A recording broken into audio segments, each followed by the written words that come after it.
Which F1 team has adapted best to the new 2022 regulations? It's getting close to the end of the season now, and I think we've got a pretty good idea how each team has performed across the season under the new regulations. Now, these regulations were brought in to allow cars to follow each other closer to hopefully improve the racing. Now, it's arguable if that has helped, but overall I think it's been fairly successful. Now, this video I'm going to be going through which teams I think have improved best under the regulations. It's not on who's performed the best, it's how they've performed relative to the previous season.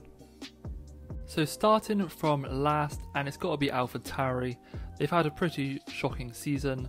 Last season they finished in 6th place with 142 points. This season they're currently sat in 9th on 35 points. Now there's a few races left, but yeah, I don't think they're going to get close to that 142 number.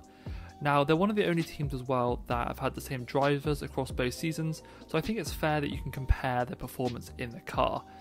In terms of performance, last season they were a solid sort of midfield team. They were fighting with ALPINE and MCLAREN most races.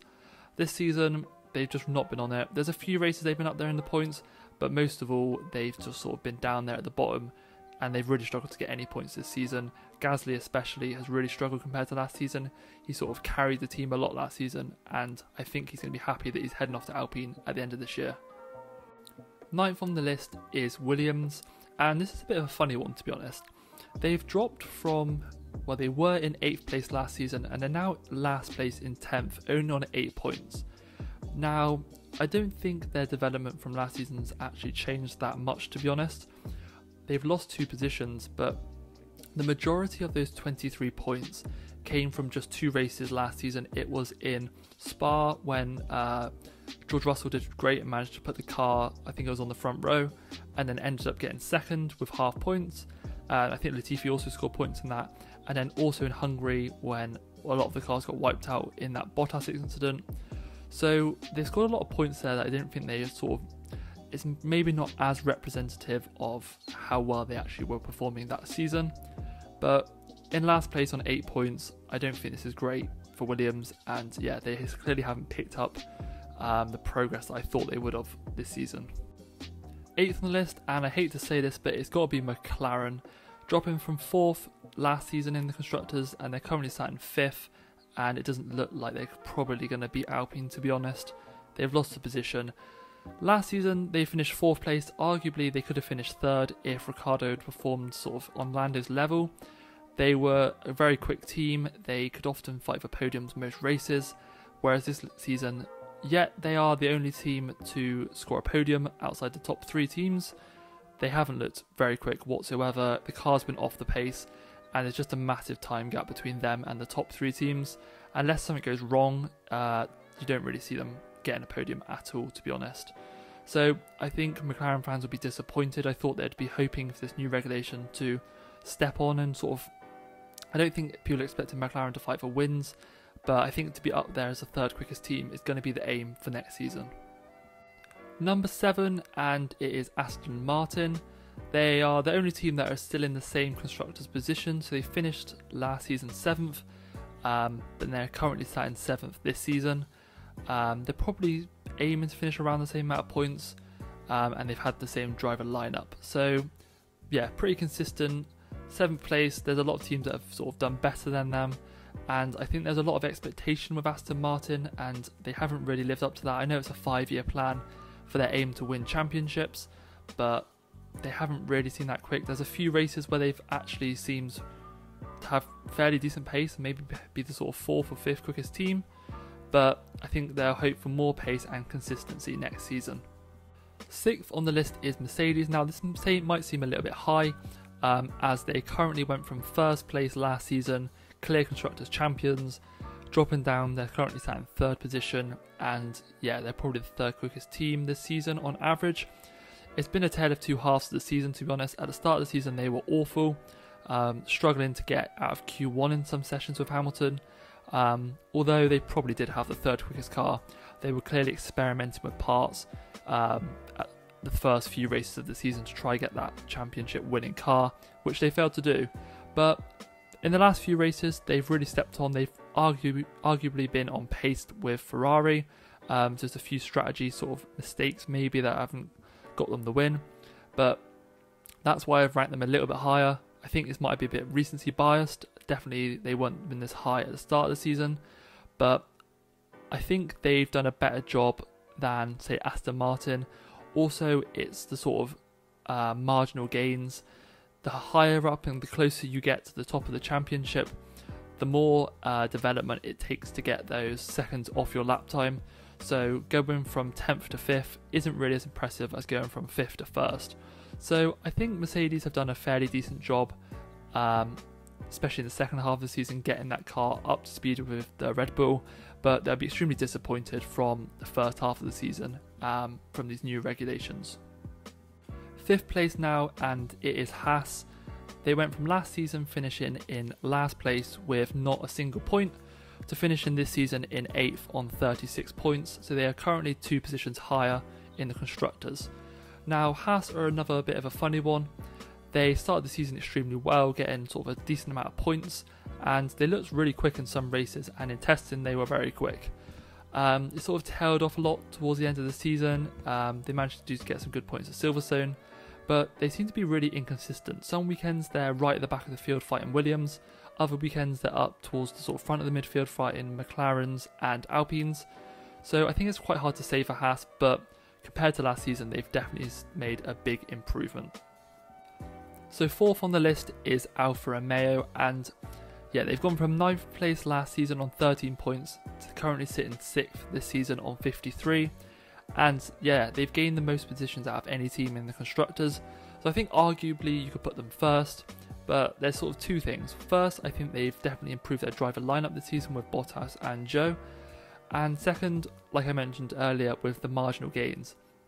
I think going from 9th position to 6th isn't as impressive as if they manage to go from, say, next season they go from 6th to 5th or 4th. Those teams at the front, it's harder to gain that lap time when you're quicker. So the more effort and development you put in, the less lap times you get out of it. So that's the reason I don't think it's as impressive. And also, when you're a lower team, if you can get some sort of big points at some races, it really helps you get ahead of your competitors, because you only get points for the top 10. So if you can get into that top 10 a few times, the likelihood is that you're not going to see those points that often. And I don't think I would say that Alfa Romeo have necessarily been the 6th quickest car on average this season, but there was just a few races like Miami where they managed to score some really good points. In 3rd place it is Alpine with ALPINE. Now last season they went from 5th position where they were over 100 points behind the McLarens to this season where they're actually beating the McLarens, and they're currently sat in 4th place as best of the rest. Now, they've gained a position in the constructors, and they've really impressed me this season actually. They've stepped on massively. They've had a car that in a straight line is absolutely rapid, and it's proven that it's almost impossible to overtake. And I think both drivers have performed really well, especially Alonso. Ocon's probably done the best in terms of getting the points. Performance-wise, Alonso has been exceptional, and he's been extremely unlucky at almost every race, having mechanical issues, and I think he's dropped about 80 points this season from mechanical issues. So if he had those extra points, they'd be even higher up. They wouldn't be in 3rd place, but they'd easily be beating the McLarens. So solid performance from Alpine, and I think they'll just hope to sort of stay in 4th place next season and push on closer, and hopefully to beat the McLarens again. Second on the list is Ferrari. Last season they'd beaten the McLarens just and finished in 3rd place. This season they're currently sat in 2nd. The Mercedes are catching them, but I think it might be a little bit too late. And they've been absolutely rapid this season, but they have dropped off massively. Now if I was making this video at the start of the season, Ferrari would be clear number 1. They've gone from a sort of upper midfield team fighting with McLarens to a clear first, on level if not quicker than the Ferrari, just lacking a little bit of race pace and obviously the strategy errors that Ferrari have been making across the season.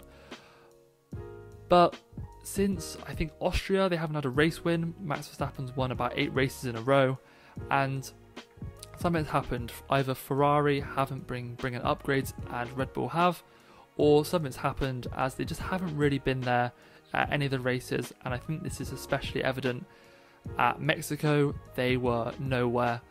They weren't even close to the Mercedes. So they tailed off a little bit, which has affected their rating.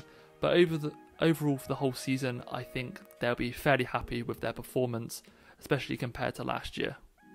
So in first place, it has got to be Red Bull. They finished last season in second place. This season, they have already won the Constructors, and with 2 races to go, they are on 696 points, which is absolutely mental. Now, the reason I put them as first, although they've only sort of gained 1 position on last season, is when you're competing against the likes of Mercedes and Ferraris, they've clearly just been another level above both of those teams. They've understood the regulations great, and they've got a car that has absolutely dominated across the whole season. At the start, they had a few reliability issues, but to be honest, since sort of the first 5 races in, it's never looked like they aren't going to win the championship, and you've got to give them first place, especially when you're considering that the development at the top of the field between first and second, it's so much more difficult to develop that car than going from like a HAAS going from 10th and sort of getting like a 7th place finish. So overall, Red Bull, I think they've dominated the best.